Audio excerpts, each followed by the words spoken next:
Qui est au sommet de la chaîne alimentaire, le maître d'échecs ou le candidat maître? Je me suis fait un peu plaisir sur l'intro. Bonjour à toutes et à tous, round 6 de l'Open du Kremlin. Et j'ai les pièces noires contre le maître d'échecs, Clément Rabineau, 2205 Elo. Donc pour l'instant, le tournoi il se passe plutôt bien, j'ai 4 points sur 5. Bien sûr, il faut continuer. Et c'est ce que j'ai l'intention de faire pour cette partie. Donc j'arrive à la table, on se serre la main. Et là, je suis ultra curieux de savoir par quel coup il va commencer. J'ai un petit peu préparé E4, hein, d'après ses parties dans la base. Et là, ma grande surprise, il n'y a pas E4 aujourd'hui. E4 n'est pas prévu au programme, ici il joue B3. Et B3, ok, c'est l'attaque Larsen. Mais je vous avoue qu'en fait, on m'a tellement peu souvent joué ça que je connais pas grand-chose. B3, ça peut sembler peu ambitieux de prime abord parce que les blancs ne prennent pas le centre alors que c'est eux qui jouent les premiers. Et en fait, pour vous expliquer un peu mes connaissances, je sais qu'on peut jouer E5 pour donc prendre le centre, normal. Fou B2 pour attaquer le pion, cavalier C6 pour le défendre. Et là, il y a deux axes pour les blancs, soit C4 pour gêner la poussée de D5, soit E3 pour préparer fou B5. Donc par exemple, D5, fou B5, cette fois-ci on menace de gagner le pion E5, les noirs défendent, et ici les blancs peuvent continuer avec F4. Et sur pion prend, il y a fou prend G7, en gros. Et voilà, je connais pas plus en détail que ça, hein, donc je préfère ne pas rentrer là-dedans. Je me dis que si ça se trouve, c'est quelque chose qu'il a préparé tout fraîchement, donc il est peut-être bien armé sur B3. Et donc je décide de jouer D5. D5, je prends également le centre. Et D5, c'est un peu plus calme, un peu plus stratégique, j'ai envie de dire. Je prends moins de risques, parce que ça reste ça reste un peu dans les positions que je joue D5. Et j'aime bien, c'est un conseil que moi je m'applique beaucoup quand je joue les noirs et que l'adversaire ne choisit pas une option très ambitieuse. C'est ok, avant de chercher de prendre l'avantage, essaye d'égaliser. Et avec D5, bah, je vais jouer mes coups habituels. Il va devoir justifier son coup B3. Je me dis, ok, pourquoi pas. Donc il fait fou B2, il met le fou en fianchetto. Je fais cavalier F6, il fait cavalier F3, il se développe, il contrôle E5 et D4. Et je développe mon fou en F5. Jusque-là, tout est normal. Et là, une nouvelle surprise encore. Ici, je m'attendais soit à G3, fou G2, petit roc, soit peut-être E3 et C4, hein, deux schémas que je connais. Et ici, il joue cavalier H4 à la place. Il attaque mon fou en F5. Et en fait, cavalier H4, c'est un coup qui est un peu spécial parce que on est au début de l'ouverture et il bouge deux fois la même pièce. Donc il enfreint déjà un principe. Et il enfreint un deuxième principe parce qu'en fait, il met son cavalier sur le bord de l'échiquier. Et vous savez, cavalier au bord, cavalier mort. Le truc, c'est que bah, mon fou, il est challengé. Et si je le mets en G6, bah, bien sûr, il sera content de gagner la paire de fous. Et si je le mets en G4, bah dans tous les cas, ce fou, il va devoir partir parce qu'après H3, ça pourrait revenir au même. Sur fou G6, cavalier prend G6, il gagne une nouvelle fois la paire de fous. Donc, ok, ce coup, cavalier H4, il n'est pas naïf pour autant. Et je me demande d'ailleurs, ici je joue fou C8, si avec ce coup de cavalier H4, il n'a pas l'intention de faire match nul.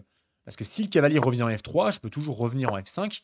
Et en fait, on peut répéter la position comme ça. Et c'est vrai que mon fou, bah, après j'ai le choix de le mettre en E6 ou en D7. Mais je me demande en fait si c'est pas une proposition de nul implicite. Et ici, il réfléchit un petit peu. Et finalement, non. Il joue E3. Et en fait, je comprends ce qui se passe. C'est clairement pas une nulle implicite, hein, ce coup cavalier H4. En fait, derrière ce coup, il y a une idée. C'est que tant que le cavalier reste en H4, mon fou ne peut pas venir en F5. Et en fait, ça, c'est pas si bête que ça, parce que si je joue E6 pour me développer, eh bien, mon fou, il sort pas. Après tout, c'est viable, mais ça me ferait sortir de mes schémas.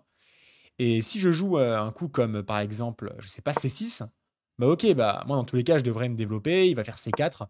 Et lui, il peut améliorer sa position, tandis que moi, bah, faut bien que je joue E6. Et donc, le fou, il pourrait pas sortir. Et moi, j'ai vraiment envie de faire sortir ce fou. Donc, ok, il m'embête un petit peu. Et je sais pas trop quoi faire. Je me dis que c'est quand même plutôt bien joué ce coup cavalier H4. Et finalement, je me dis, tant qu'à faire, va pour C5. Et je me dis, ok, je ramène un deuxième pion sur le centre. Ça peut pas être mauvais. Il replace le cavalier en F3. Et je comprends, il veut en venir. En fait, il est assez malin parce que si je fais fou F5, cette fois-ci, il va faire fou B5. Il va faire échec au roi. Et l'idée, c'est que ce cavalier, il peut pas venir en C6 parce que sur cavalier C6, ici, je pense qu'il peut jouer le coup cavalier E5. Et là, déjà, une très bonne pression est posée en fait sur ce cavalier en C6. Et c'est clairement, en fait, je sais ce que veut ce genre d'ouverture et c'est clairement les plans que les blancs aiment bien ici. Donc évidemment, bah là, je comprends en fait qu'il est très malin. Et à la place de jouer fou F5, je décide de faire cavalier C6. Il me fait tout de même fou B5, hein, comme prévu. Mais cette fois-ci, j'ai fou D7. Et ça me permet de me protéger du coup cavalier E5. Ok.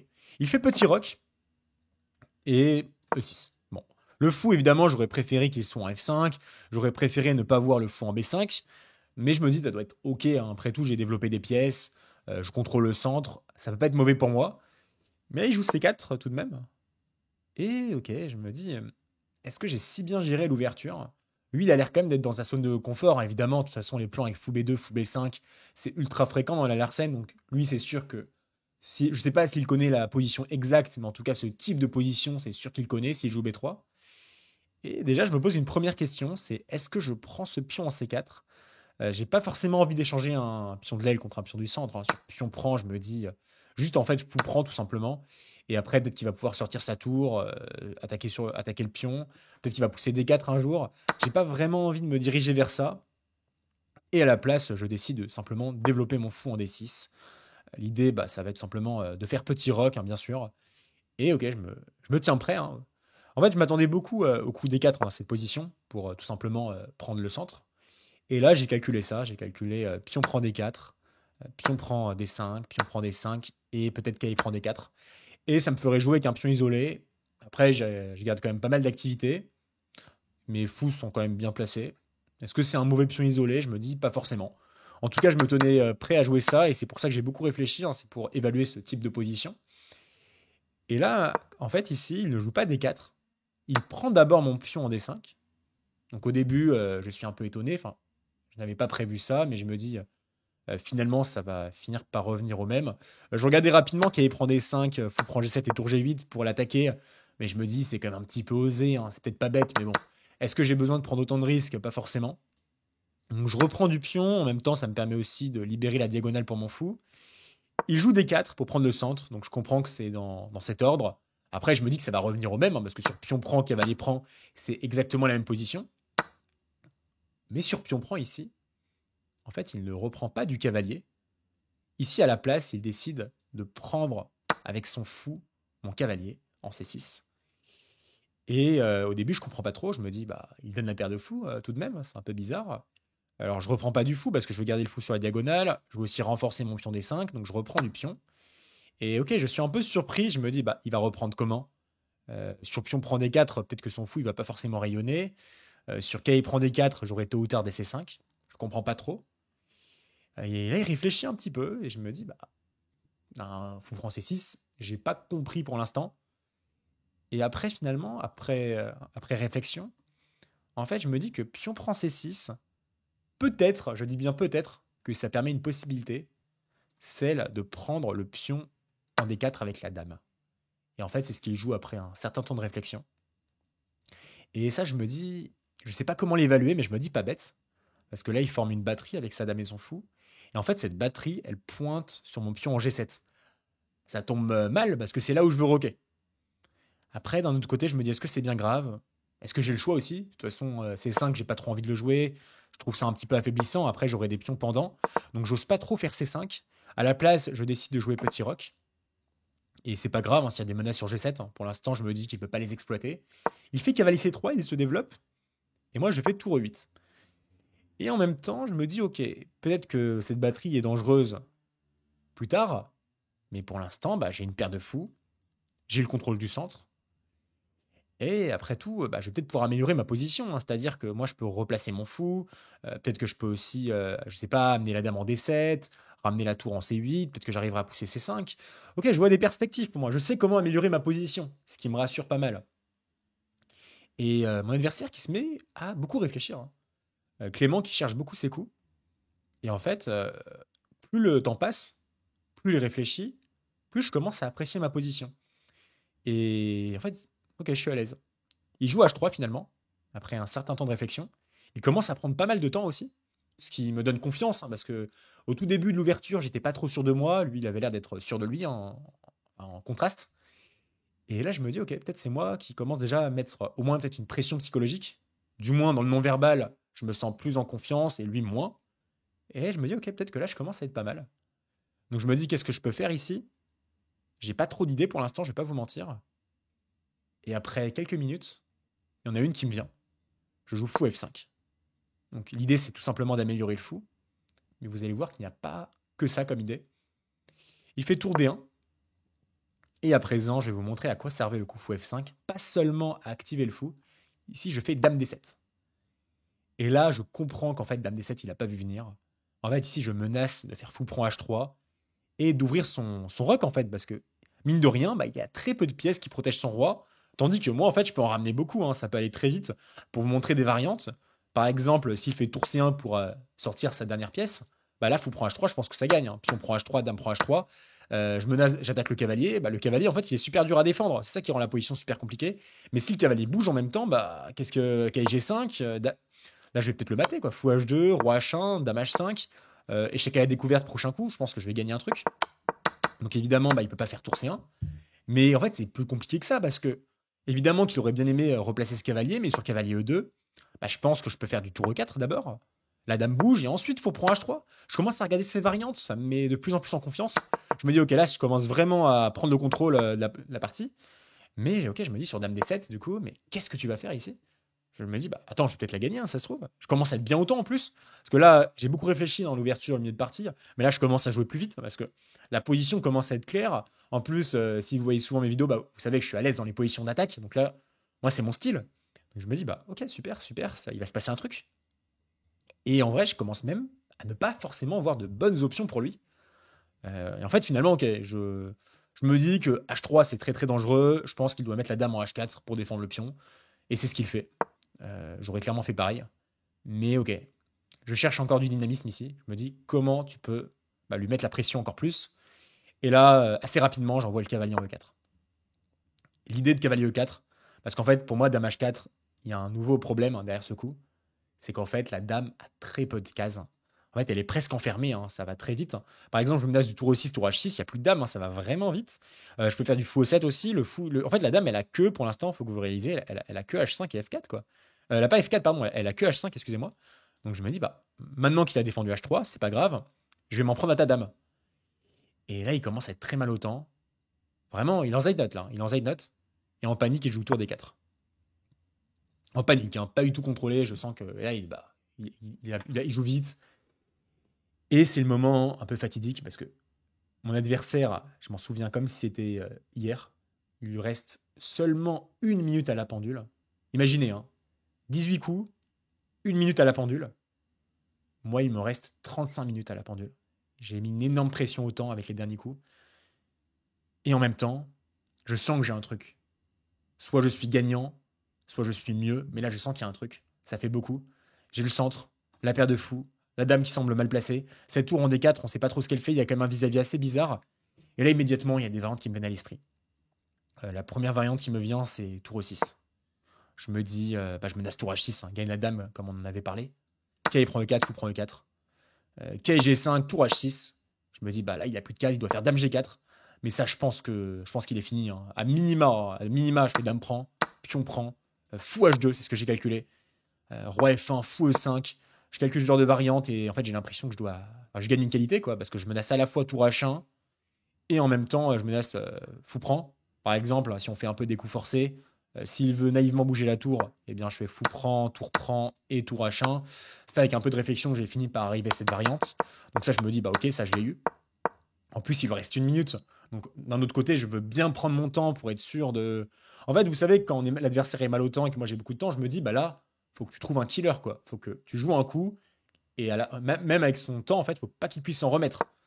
Donc là, j'aime bien tour 6 dans un premier temps, sur cette variante du moins.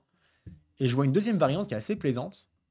En fait, ici, je vois tout simplement, je sais plus dans quel ordre c'est, il me semble que c'est juste fou E7. Bah, la dame, elle a pas trop de choix, hein. Ici, elle doit venir en F4. En fait, ici, je vois simplement cavalier prend, fou prend et fou F6, tout simplement. En fait, c'est tout bête, mais bah, la tour, elle ne peut pas défendre le fou qui se trouve derrière. En même temps, elle est attaquée. Et en fait, ça revient à perdre la qualité pour les blancs. Après qu'il prend des 4, bah, je me dis, ok, bah, j'obtiens cette position, une qualité de plus. Mais d'un autre côté, en fait, c'est un peu bizarre. Vous allez peut-être me prendre pour un fou, mais je me dis, est-ce que c'est si simple à gagner ça? En fait, je me dis, je dois avoir un truc tellement gagnant, où j'ai l'impression d'être beaucoup mieux. Mais ça, par contre, est-ce que c'est si clair? Parce que, ok, qualité de plus, c'est vrai. Mais ce cavalier, il est super fort. Ce fou, il est super fort. Si j'arrive pas à pousser C5, je trouve pas ça évident, en fait, parce que lui, il va réussir à me presser sur C5. Il va faire, lui, je pense qu'il va faire du fou B4, fou C5. Et ok, évidemment, si tu me mets un ordi sous les yeux, je sais que je suis mieux. Enfin, là, je sais que je pourrais parier de l'argent, en fait, que je suis mieux d'après l'ordi. Mais je me dis, est-ce que c'est si évident en pratique? Et malgré le fait d'avoir conscience que je suis mieux, bah, en fait, je sais pas si je peux rentrer si facilement là-dedans. Et après, ok, j'aimais bien la précédente variante. Je me dis, ok, est-ce que j'ai besoin de faire ça? J'aimais bien l'autre, un tour E6 avec tour H6. Et là, je commence à réfléchir, je commence à hésiter un peu entre les deux. J'ai vraiment ce problème du choix, c'est-à-dire que, en fait, moi, je vois vraiment que ces deux coups qui me semblent critiques. Après, je pourrais jouer tous les autres coups, mais je me dis, ça, c'est vraiment les deux options qui me paraissent très ambitieuses. Et en fait, à un moment, je me décide, je me dis, bah, parce que là, il y a quand même du temps qui s'écoule, hein, ce choix, il prend du temps. Et après peut-être 20 minutes de réflexion, 15-20 minutes, là, il me reste 10-15 minutes à la pendule. Là, je me dis, ok, tu vas jouer tour E6, on a vu que c'était très concret, voilà, c'est réglé. En fait, sur tour E6, sur cavalier prend des E4, fou prend E4, cavalier G5, tour H6, la variante que je vous ai montrée. En fait, je sursaute, enfin, dans mon cerveau, hein, j'ai rien montré, hein, mais en fait, je me rends compte qu'ici, bah, les blancs, ils ont une tactique incroyable. Ils ont la variante dame prend H6, pion prend H6 et cavalier prend E4. Et là, vous pouvez vous dire, mais en fait, où il veut en venir? Pion prend E4, ici, il peut me jouer tour D1. Et est-ce que vous remarquez ce qui se passe? Ce fou, je vais le perdre. Donc, tour D8, fou A3. En fait, ici, bah, je vais perdre le fou à cause du clouage. Et c'est un truc de dingue, hein. La partie, elle est pas si évidente parce que finalement, je vais bouger la dame quelque part, supposons en E6. Il va faire fou prend D6. Et est-ce que ici je suis mieux? Bah c'est pas clair. Son fou il est monstrueux, ma structure elle est mauvaise. Il peut y avoir des réseaux de maths.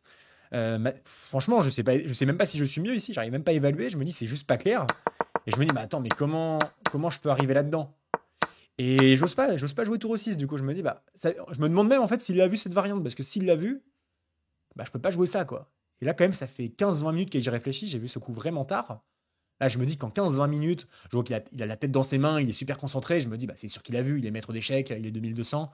Il est pas 1400, quoi. C'est sûr qu'il a vu. Ou alors, c'est probable. Et je peux pas prendre le risque. Je peux pas jouer un coup en me disant, bah, si l'adversaire le voit, bah, je me suis fait avoir, quoi.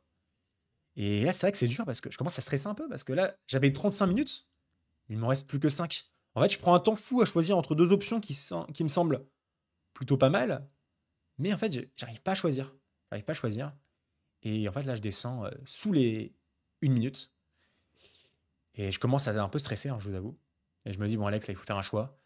Franchement, ça va faire très mal, hein, ce que je vais dire, mais si t'es pas capable de gagner, visiblement, t'es pas capable ici. Je trouve pas le coup, je commence à tilter. Essaye de pas la perdre. Et là, je fais, ok, ma décision est prise, hein, je fais fou 7. J'attaque la dame. La dame qui a pas de case, elle va pas venir en H5, c'est super dangereux. Ou alors je serais content parce que je ferais fou F6. Donc il fait dame F4, fou D6. Et en fait, je pense que vous comprenez ce qui se passe. Du moins, les plus avancés d'entre vous comprennent ce qui se passe. Ici, il est obligé de répéter. Et en fait, on a fait nul de cette manière. Ouais, bah on a fait match nul, on s'est serré la main. Que dire de cette partie? Franchement, ça me fait. Enfin, je me sens un peu honteux en fait. En fait, j'ai l'impression d'un pleutre, quoi. Je me dis, bah, je suis gagnant, j'ai une pression autant. Comment je me retrouve à faire match nul? Et ok, je me dis, bah, évidemment, il y a une dimension psychologique. Contre un 1800, c'est sûr que je répète pas, hein, je la joue. Donc peut-être qu'il y a l'élo qui est pris en compte. D'un autre côté, je pense que si j'étais en Zeitnote, c'est sûr que j'aurais pris la qualité et que j'aurais réfléchi après. Donc ouais, il y a un contexte psychologique. Et je sais pas. Peut-être la fatigue, le stress, je sais pas. Mais ouais, je me sens un peu honteux, quoi. Je me dis quand même, enfin, t'as fait une très bonne partie. Quel gâchis de ne pas. Je dis pas si je l'ai pas gagné, je la gagne pas, mais au moins essayer de la gagner jusqu'au bout, quoi. J'ai 35 minutes contre 1 minute, faut que vous réalisez. Dans cette position, c'est super dur à jouer avec 1 minute. Et évidemment, bah ouais, je suis un peu dégoûté, hein. Je vous avoue, quand je finis la partie, après, je prends un café avec un pote. Et ouais, je sais pas quoi dire. Je me sens vraiment bizarre, en fait. Comme si j'ai pas voulu jouer la fin. Enfin, c'est bizarre. Enfin, même vous, hein, je pense, quand vous regardez cette partie, vous me direz dans les commentaires. Mais je pense que c'est assez drôle de voir ça. Enfin, moi, ça me ferait bizarre de voir cette partie si c'était pas moi qui l'a joué. Enfin bref, vous me direz ce que vous en avez pensé. On va passer tout de suite au rapport de partie, bien sûr. Donc là, tac, le rapport. Je pense que j'ai fait une super partie, hein, honnêtement. Ouais, 96, il a joué à 91. Ouais, donc je pense que lors de coup, il a été plutôt malin. Ouais, ah oui, ça retranspose dans de la théorie. Après, ça me surprend pas. Ouais, donc finalement, on est rentré dans une position théorique, ok. Puis on prend des 4, ouais, puis on prend. Fou prend, c'est pas top. Ouais. En fait, ce plan, il est peut-être pas. Il est peut-être imprécis, du moins. Ok, tour 8. Oui, H3, c'est une faute en fait, parce que ça me donne un levier sur H3. Après, je pense que c'est très bien joué. Ah ouais, fou F5, il aime pas. Ok, bah, je retire ce que j'ai dit. Moi, je pensais qu'il faut F5, Dame D7, c'était très bien joué. Tour D1, ouais. Bon, dans ce cas, peut-être qu'avec Tour D1, ça le justifie. Qu'est-ce qu'il aurait dû faire à la place? Montrer les coups. Ouais. Ouais, bon, après, c'est ordi, hein, c'est vrai que c'est pas facile. Faudrait voir ça plus en détail. Mais ok, je pense que j'ai fait une bonne partie dans l'ensemble. Cavalier 4, c'est imprécis, mais d'un autre côté, bah, enfin, c'est très humain parce que la dame, elle est mal placée. Ouais, il faudrait que je regarde ça plus en détail, en fait. Là, je pense que l'ordi m'aidera pas à comprendre. Moi, ce qui m'intéresse, c'est savoir où j'ai déconné. Ouais, ok. Bon, après, j'ai répété, j'étais mieux, c'est sûr. Euh, ouais, deux variantes qui nous intéressent, on va vérifier ça, hein, de toute façon, mais je pense qu'il n'y a pas trop de suspense, hein. J'ai déjà regardé, hein, désolé. En gros, ici, ouais, il y avait tour E6, hein, c'est notre première variante. Et en fait, tour E6, on avait ça à regarder. Donc, c'était ouais, c'était cavalier prend, fou prend, cavalier G5. Et ici, tour H6, dame prend H6. Ouais. Et ça, c'est pas clair, effectivement. C'est pas clair. Après, moi, vous avoue, dans la partie, je savais pas trop comment évaluer, hein. Moi, je m'étais juste arrêté assez pas clair dans la partie. Je savais pas si j'étais mieux ou moins bien. C'est juste que j'étais très mécontent d'obtenir ça après 20 minutes de réflexion. Et en fait, ici, ce qu'il fallait faire, et ce que j'ai pas vu du tout, c'est prendre du pion. En fait, l'idée, c'est qu'à G5, bah, cette fois-ci, j'ai tour H6, il n'y a plus les problèmes qu'on a vu tout à l'heure. Et en fait, sur G4, fou G6, bah, le cavalier, il va où? C'est vrai qu'il va où le cavalier? Et après, je pense que c'est juste l'initiative, quoi. Mais il faut pas se précipiter, en fait. Je pense que je cherchais vraiment un killer à tout prix.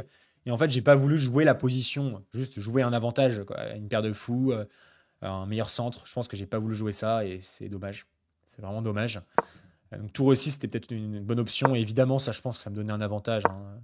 Après, je sais pas si, je maintiens qu'en fait, je sais pas si c'était si facile, ce genre de variante. Peut-être pas tour D2, hein. Ici, pardon. Peut-être cavalier prend, hein. Ouais, c'est ça la variante que j'ai regardée. Et ok, l'ordi, évidemment, il donne un avantage, hein. Donc en fait, ouais, si je savais pas quoi faire, j'aurais dû faire ça. Et c'est vrai qu'avec une minute, je pense que c'est moi qui aurais pressé. Mais en fait, j'ai pas envie de regarder le jeu parce qu'évidemment, je sais qu'il y a un gros contexte psychologique derrière cette partie. Mais ouais. Un petit travail à faire là-dessus, en tout cas. Enfin bref, merci d'avoir suivi cette partie. J'espère que ça vous aura plu. Et n'hésitez pas à me donner votre avis, hein, sur ce qui s'est passé dans les commentaires. Moi, j'ai beaucoup réfléchi là-dessus, hein, même des semaines après la partie. Mais je suis toujours curieux d'avoir des avis extérieurs. Donc, en tout cas, merci et on se dit à demain pour la prochaine partie. Pour terminer cette vidéo, j'en profite aussi pour annoncer l'ouverture du serveur Discord de la communauté. Donc je vous invite à le rejoindre, il se trouve dans les descriptions. On va faire des tournois, des events, je vais analyser des parties, je vais faire des courses s'il y a du monde. Donc franchement, n'hésitez pas, je suis hyper actif dessus pour l'instant et en fait j'espère que ce sera un super serveur en fait pour tout le monde. Donc rejoignez et on se dit à tout de suite là-bas. Ciao.